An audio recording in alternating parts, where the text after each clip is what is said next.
Hi, I'm James Lamont, fellow at the Bedeen Center for Rural Economic Development at the University of Minnesota Crookston. I'd like to talk to you today about the impact of ag tariffs on U.S. agriculture.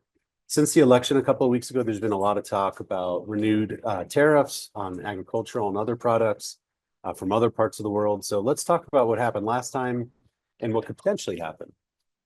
There has been a proposal, nothing's been enacted yet, of a 10 to 20% universal tariff that could raise input costs for U.S. farmers. So if you're buying certain products from China or other parts of the world, that tariff would naturally increase the input costs.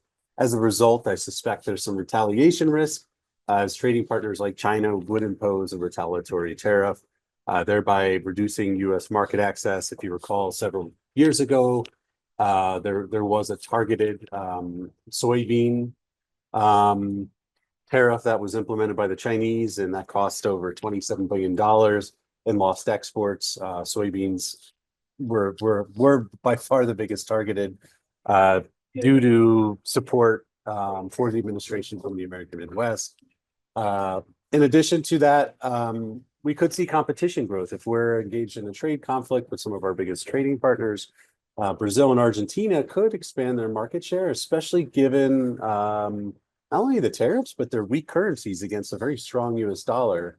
And then short-term relief may come in the form of government subsidies, but long-term impacts could be drastic.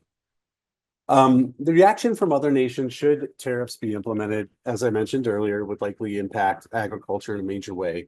Soy, pork, and corn would be the primary targets. Argentina, Canada, Brazil, they would then thereby fill the voids. And then you'd see regional agreements, which would be the long-term expansion of the challenges associated with the trade war, because then we would have multifaceted competition over the long run versus the short run. Emerging economies would focus their domestic production on trade partnerships, thereby increasing the likelihood of market penetration later being much more difficult for American farming communities.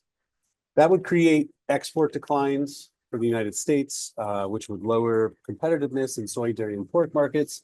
We have lower competitiveness, you have higher prices. Then you'd have the cost pressures from the tariffs on imported machinery and fertilizers, which would subsequently lead to more or higher production expenses. And then market loss recovery, as I mentioned earlier, would be difficult because the trust level through multiple iterations of these trade conflicts would continue to basically create distrust on both sides of the conflict. So as a result, farmers should be looking at new global markets to mitigate risks, but also improve market access.